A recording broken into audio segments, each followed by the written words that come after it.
अस्सलाम वालेकुम दोस्तों, घर में अगर खाने के लिए सालन या सब्जी कुछ नहीं है तो आज आप लोगों को कच्चे आम की चटनी बनाने का तरीका शेयर करूंगी।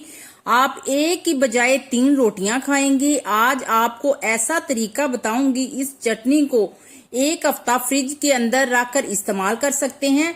बहुत ही जबरदस्त, बहुत ही मजे की और लाजवाब चटनी बनने वाली है। तो चलिए बनाना स्टार्ट करते हैं। बिस्मिल्लाहिर्रहमानिर्रहीम। यहाँ पे हमने ले ली है कच्चे आम। इनको सबसे पहले धो लेंगे। धोने के बाद इनके ऊपर से जो छिलके हैं वो हमने उतार लेने हैं। छुरी या कटर की मदद से इसके ऊपर से हम छिलके उतार लेंगे। तो जब सारे छिलके हम उतार लेंगे तो छिलके उतारने के बाद इसकी करेंगे कटिंग। अच्छा, ये जो कच्चे आम होते हैं ना, ये इसके अंदर जो गुठली होती है वो बहुत ही नरम होती है। आसानी से दरमियान से काट के इसको गुठली को हम निकाल सकते हैं। तो देखें जी, हमने बहुत ही आसानी से इसके अंदर से गुठली निकाल ली है। ये बहुत ही नरम होती है। तो सारे आम हमने उनकी कटिंग कर ली है।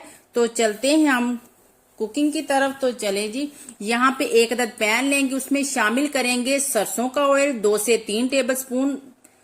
सारे पैन को हम ऑयल से ग्रीस कर लेंगे। तो ग्रीस कर लेंगे तो यहाँ पे हम शामिल करेंगे कैरी। 3 ही हमने कैरियां ली थी, तो 3 ही हमने टमाटर मीडियम साइज के उनको भी काट लिया था। यहाँ पे हमने इसको रोस्टेड फ्लेवर देना है। इससे इसकी शेल्फ लाइन भी बढ़ जाती है और इससे इसमें बहुत ही जबरदस्त टेस्ट डेवलप होता है। तो इसी तरह हमने टमाटर भी शामिल कर देने हैं।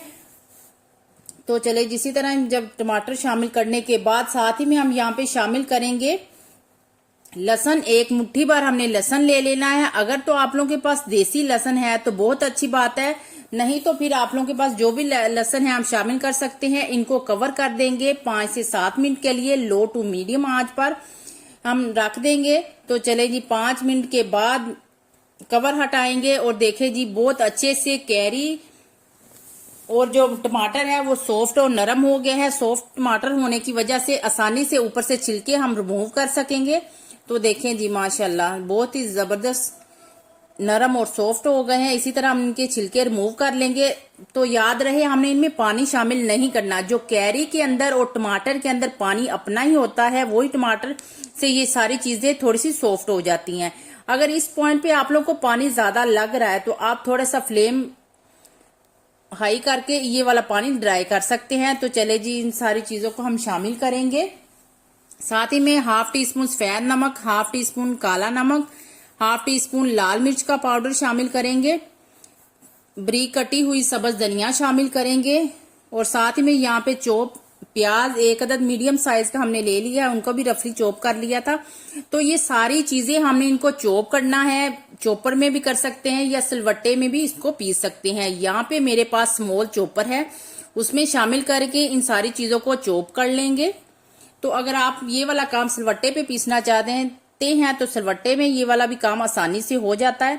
अच्छा, चॉपर के अंदर ये सारी चीजें बहुत ही अच्छे से नरम और सॉफ्ट और चॉप हो जाती हैं, लेकिन ये जो प्याज होते हैं वो थोड़ा सा मोटा सा दरदरा सा ही रह जाता है। ज्यादा प्याज चॉपर के अंदर बारीक नहीं होता।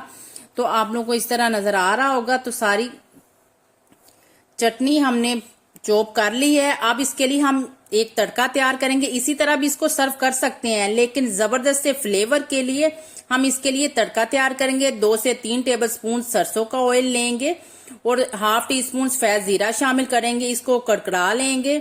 इससे क्या होता है, इस तड़के से इसकी शेल्फ लाइन भी बढ़ जाती है और टेस्ट भी बहुत ही जबरदस्त और लाजवाब होता है।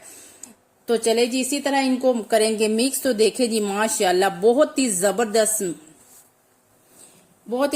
अमेजिंग हमारी चटनी है तैयार। आप इसको रोटी के साथ खाएं, नान के साथ खाएं या चपाती के साथ सर्व करें। ये व्हाइट राइस के साथ भी बहुत ही मजे की ये वाली चटनी लगती है। उम्मीद है आप लोगों को आज ही हमारी रेसिपी अच्छी लगी होगी। लाइक और शेयर जरूर कीजिएगा, ट्राई भी कीजिएगा। इंशाल्लाह आप लोगों के भी बहुत ही इसका डिफरेंट टेस्ट लाजवाब, बहुत ही मजे का लगेगा इंशाल्लाह। तो बनाइएगा जरूर, फीडबैक भी दीजिएगा। अगली रेसिपी तक हमें दीजिए इजाजत। ओके, अल्लाह हाफिज। तो जनाब, अगर आप लोगों ने अभी तक हमारे चैनल को सब्सक्राइब नहीं किया तो चैनल को कर दे सब्सक्राइब। अगर तो पहले से कर लिया है तो दिल से शुक्रिया।